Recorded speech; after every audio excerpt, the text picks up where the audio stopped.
রংপুরের কাউনিয়ায় দোকান উদ্বোধনের মিলাদ মাহফিলে বিদ্যুৎস্পৃষ্ট হয়ে দুজনের মৃত্যু হয়েছে। এ ঘটনায় আহত হয়েছেন আরও 12 জন।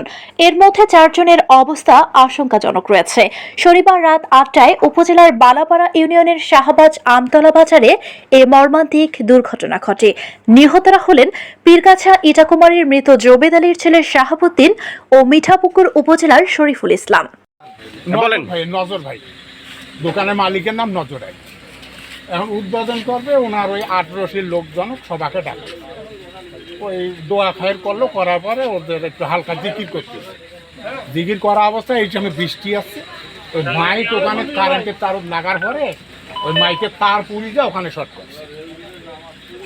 মানে মাহফিল চলাকালীন মানে যে লাইনটা ছিল ওই মাইক লটকাইছে না, এই মাইকটা হয়তো বা বাতাসে ওই বাসটা ওই মেইন লাইনের সাথে লাগছে, বাসটা কাঁচা, যার ফলে ওইটা মানে মেশিন তোমার ওই এটা কি কয় ব্যাটারি সহ একবারে বাস্ট হয়ে গেছে, তখন এই দুর্ঘটনাটা।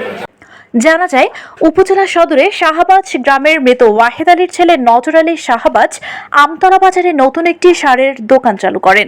শনিবার বাদমাগরিব উদ্বোধন অনুষ্ঠান চলাকালে হঠাৎ মাইক টানানো বাঁশ দোকানের উপর দিয়ে যাওয়া বৈদ্যুতিক তারের সাথে স্পর্শ হলে মাইকের ব্যাটারির বিস্ফোরণ ঘটে এবং পুরো দোকানঘর বিদ্যুতায়িত হয়ে বেশ কয়েকজন বিদ্যুৎস্পৃষ্ট হন।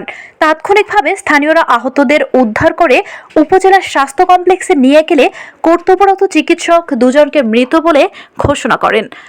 আহত হয়েছেন 12 জন। আহতদের মধ্যে 4 জন আশঙ্কাজনক হওয়ায় চিকিৎসক তাদেরকে রংপুর মেডিকেলে প্রেরণ করেন। অন্যরা উপজেলা স্বাস্থ্য কমপ্লেক্সে চিকিৎসাধীন আছেন। মর্মান্তিক এ ঘটনায় এলাকায় শোক বিরাজ করছে। ডেস্ক রিপোর্ট, নিউজ সারাক্ষণ।